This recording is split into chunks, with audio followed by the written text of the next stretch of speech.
नमस्ते सदावत्सले मातृभूमि। एक बड़ा गंभीर विषय जो भारत में इस समय चल रहा है, उस विषय को लेकर भारत में एक द्वंद्व भी चल रहा है।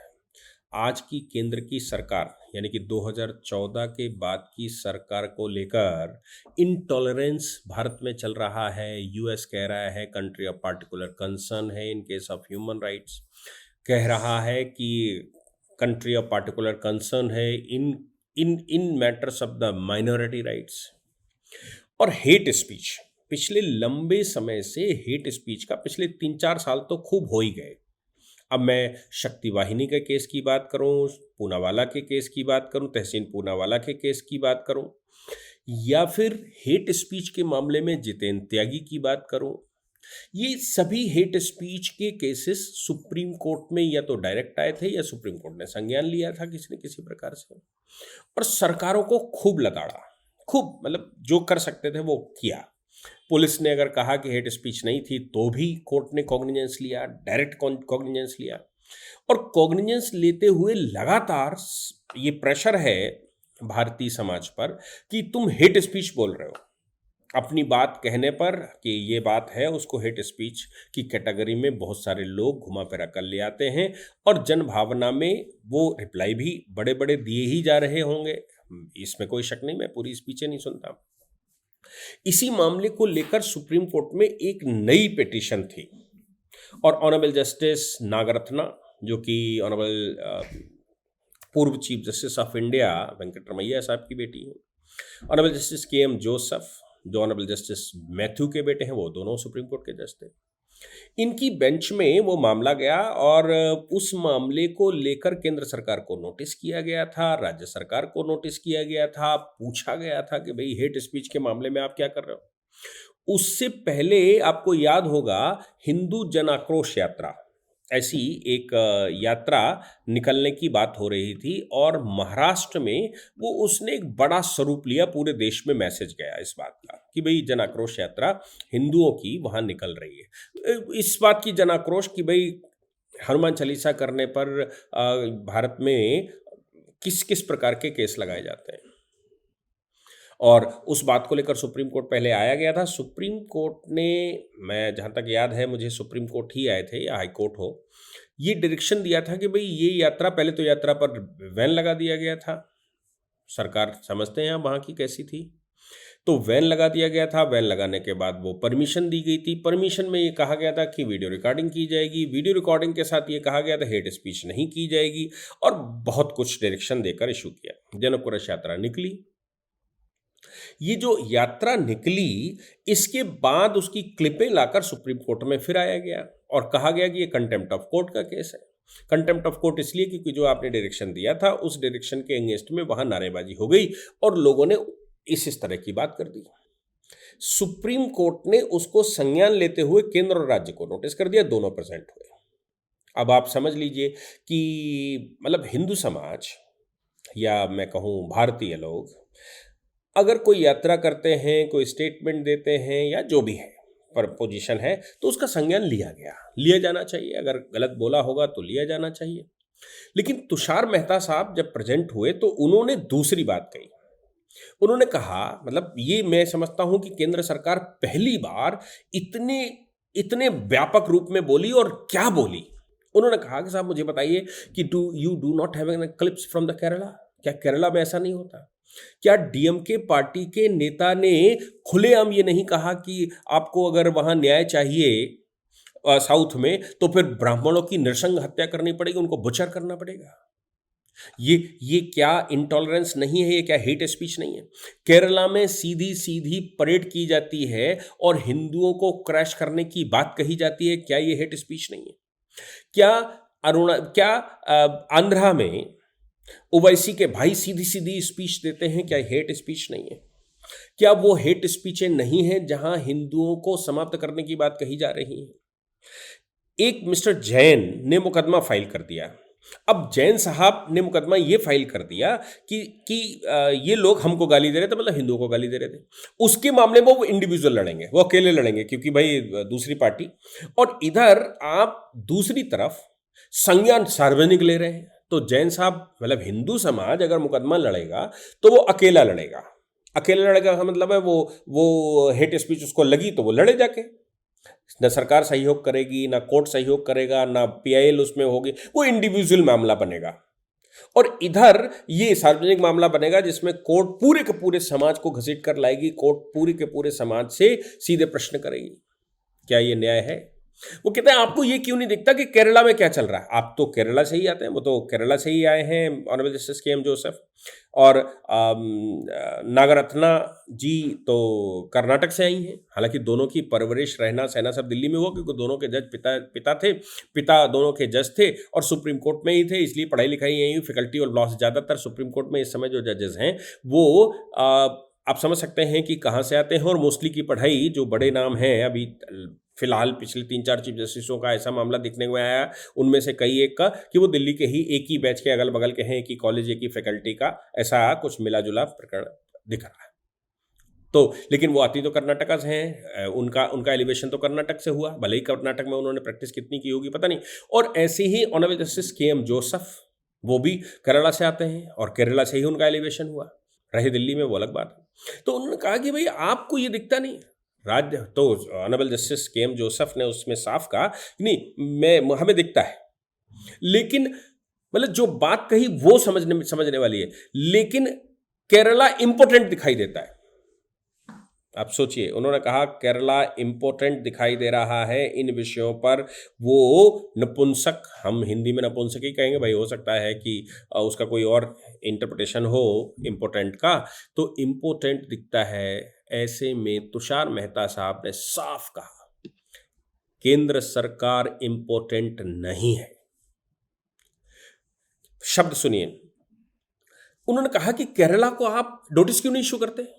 आप केरला को बुलाइए ना, उन राज्यों को बुलाइए ना। आप महाराष्ट्र के मामले में सेलेक्टिव हो गए, आप महाराष्ट्र के एक केस को लेकर इतनी बड़ी पीआईएल के रूप में उसको ट्रीट कर रहे हैं, या फिर उसको बड़े केस के रूप में ट्रीट कर रहे हैं और सारे समाज को सामने खड़े कर रहे हैं। आप केरला सरकार को क्यों नहीं बुलाते? उनके यहाँ जो हेट स्पीचेस होती है, उनके यहाँ जो हत्याएं होती रहती हैं, उनके यहाँ जो हिंदू समाज के ऊपर ये होता रहता है और तमाम तरह के स्टेटमेंट आते हैं। मैं तो उसमें और एक बात जोड़ता हूँ, अगर मैं होता तो मैं एक बात और जोड़ता, मैं ये कहता कि सीएए के दौरान हिंदुस्तान की शायद ही कोई मस्जिद रही हो जिसके ऊपर से लाउड स्पीकर से समाज को गाली ना दी गई हो, ये ना कहा गया हो कि ईंट से ईंट हिला देंगे, ऐसा ना कर देंगे, वैसा कर देंगे। मुझे याद है मैं दिल्ली में था, छत पर जब खड़ा हुआ, चूंकि उस समय कोई काम चल नहीं रहा था, सन्नाटा था, तो बगल की मस्जिदों से लाउड स्पीकर बज रहे थे और कहा जा रहा था कि ईंट से ईंट हिला देंगे, तुम्हारा ऐसा कर देंगे, वैसा कर देंगे, हिंदुओं का वो कर देंगे, इनका वो कर देंगे। लाउड स्पीकर पर चल रहा था और मुझे नहीं लगता कि पूरे देश में ये नहीं चला था।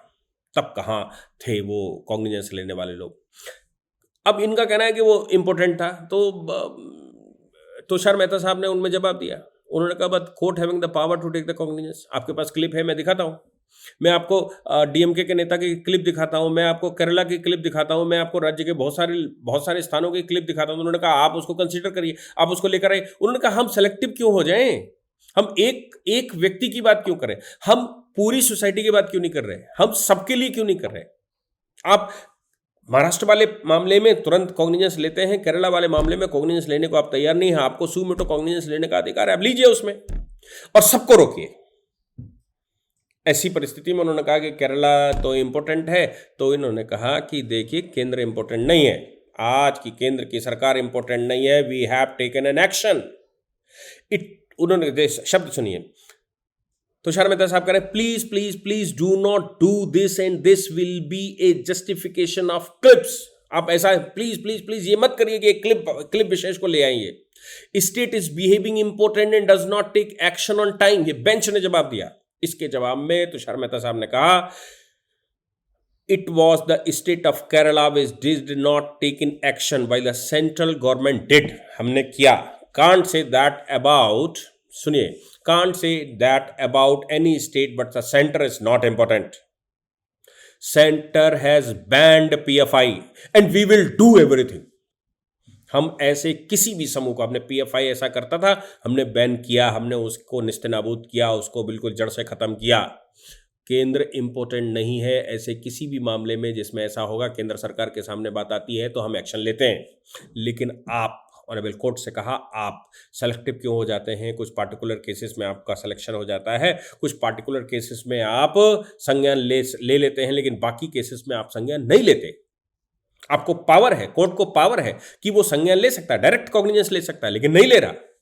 लेकिन दूसरे मामलों में जरा सी क्लिप आ जाती है कि जहां तक मैं समझता हूं ये बात उस समय भी कही जानी चाहिए थी, जिस समय जितेंद्र त्यागी का केस आया था, जिस समय यति नरसिंहानंद सरस्वती जी का केस आया था, इस तरह के केसेस जो उत्तराखंड में उन्होंने एक सेमिनार किया था उसमें आया था, उसमें कही जानी चाहिए थी उस केस में कि आप सेलेक्टिव क्यों हैं। लेकिन तुषार मेहता साहब ने देर आए दुरुस्त आए कहा, और साथ में उन्होंने कहा कि ये जैन वाला मामला है वो इंडिविजुअल, मतलब हिंदू लड़ेगा तो इंडिविजुअल लड़ेगा, बाकी लड़ेगा तो ये सब चलेगा।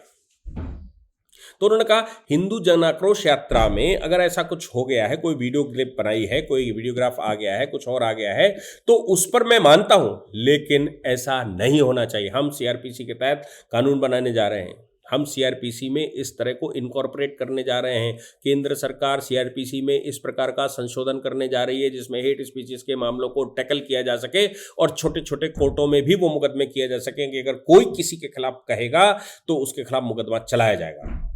एनबीएसए के मामले में सुप्रीम कोर्ट ने हियरिंग करते समय भी ऐसे ही कहा था। यानी कि कुल मिलाकर केंद्र सरकार दो दो बातें आमने सामने कहने को तैयार हो गए। Finally honourable justice K M. Joseph को यह कहना पड़ा, we can not tackle this matter dramatically, इसलिए तारीख डाल दी। बोले ड्रामेटिकली हम इन मैटर्स को ट्रीट नहीं करना चाहते, हम लीगल हैं, लीगल तरीके से उसको ट्रीट करेंगे, इस पर लीगल हियरिंग होगी, इसमें ड्रामा हियरिंग नहीं होगी। दैट इज़ वाई अगली तारीख देते हैं, तैयारी करके आइए। लेकिन इस बार मुझे लगा कि केंद्र सरकार ने जो कहा, जिस अंदाज में कहा, और जो जो कोर्ट के सामने उन्होंने बात कही, वो काबिल तारीफ है, उसका स्वागत होना चाहिए। हिंदू देवी देवताओं को कौन नहीं गाली देता। आप ये जो जेएनयू में होता है, जो एएमयू में होता है, जो जादवपुर में होता है, जो जामिया मिलिया में होता है, हिंदू देवी देवताओं को खुली चित्र बनाए जाते हैं, एमएफ हुसैन चित्र बनाए तो भारत सरकार तो कोई अपराध नहीं। लेकिन अगर कोई दूसरी बात कह दे और कंपैरिजन भी कर दे नूपुर शर्मा के केस में, तो फिर साहब ये हेट स्पीच है। ये एक समुदाय को परेशान करने वाली है, ये समुदाय को कहीं डिस्टर्ब कर रही है, भारत में माइनॉरिटीज इशू है, भारत में इंटॉलरेंस है, इस तरह की बातें शुरू हो जाती हैं। लेकिन भारतीय देवी देवताओं की, विदेशी देवी देवताओं के मामले में आप कहेंगे तो आप दोषी हैं, क्योंकि वो इंपोर्टेड है, उनका जन्म कहीं अरब में हुआ, किसी का बैतलहम में हुआ। लेकिन भारतीय जो इंडिया के देवी देवता हैं, जिसको भारतीय लोग मानते हैं, जो भारतीय मूल में है, भारतीय जड़ में है, भारतीय सांसों में, हर एक उस व्यक्ति की सांसों में है जिसने यहां से जन्म लिया, जो कहता है कि मैं अरबियन नहीं हूं, उनको गाली देने में कोई संकोच नहीं। उनकी तस्वीरें बनाने में, उनके सेमिनार किए जाते हैं, उनको पीड़ित कहा जाता है, उनके लिए आंदोलन छेड़े जाते हैं, वहाँ साहित्य लिखे जाते हैं। रामचरितमानस पर कोई बात कह दे तो ये हेट स्पीच नहीं है, रामायण पर कोई बात कहे तो ये हेट स्पीच की कैटेगरी में नहीं लेकर आते। महाभारत में भगवान को नशेड़ी कह दिया जाए, ये हेट स्पीच नहीं है। भारत तेरे टुकड़े होंगे, ये हेट स्पीच नहीं है। लेकिन हेट स्पीच क्या है? हिंदू जन आक्रोश यात्रा अगर निकल रही है और उसमें किसी ने कोई जरा सा भी कमेंट कर दिया लाखों लोगों के बीच में, तो फिर वो हेट स्पीच की कैटेगरी में आता है और वो कहीं ना कहीं दोषी है, कंटेम्प्ट किया है कोर्ट का। साहब जितेंद्र त्यागी अगर बोल देंगे कि ये 24 जो आयतें हैं, इन आयतों का इंटरप्रिटेशन होना चाहिए, ये अत्याचार कर रही हैं, ये गलत है, ये हिंदुस्तान में इनको नहीं होना चाहिए, तो वो हेट स्पीच है। जबकि वो उसी समुदाय से आते हैं, दुखी होकर वो उन्होंने घर वापसी की, वो उसके इंटरप्रिटेशन करते हैं, वो किसी से भी बहस करने को तैयार हैं, वो उसको लेकर सुप्रीम कोर्ट भी आए थे, सुप्रीम कोर्ट ने उनकी पिटीशन को डिसमिस किया था। इसके बाद उन्होंने समझ में आया कि सेमिनार करके हम ये बातें संसार भर को बताएंगे, तो फिर आप सुप्रीम कोर्ट में भी वो हियरिंग नहीं करेंगे और यहाँ वो जब स्पीच, पब्लिक स्पीच में लोगों को कन्विंस करने की कोशिश करेंगे कि इसके ये इंटरप्रिटेशन है, तो वो हेट स्पीच की कैटेगरी में आ जाएगा। तो आप सोचिए कि फिर भारत में हेट स्पीच किसको कहते हैं, सेकुलरिज्म किसको कहते हैं? क्या सेलेक्टिव सेकुलरिज्म है? क्या सेलेक्टिव हेट स्पीच है? ये सब बातें मुझे लगता है अगली तारीखों में आने ही वाली हैं, क्योंकि केंद्र सरकार का रुख देखकर उस पर तारीख डाली गई है अप्रैल की। उस अप्रैल की तारीख में क्या होता है हेट स्पीच के मामले में, ये देखने में सामने आएगा। लेकिन तुषार मेहता साहब को मैं सल्यूट करता हूं कि उन्होंने इतने तल्ख और सीधे रवैये में अपनी बात कही। जय हिंद, जय भारत, वंदे मातरम।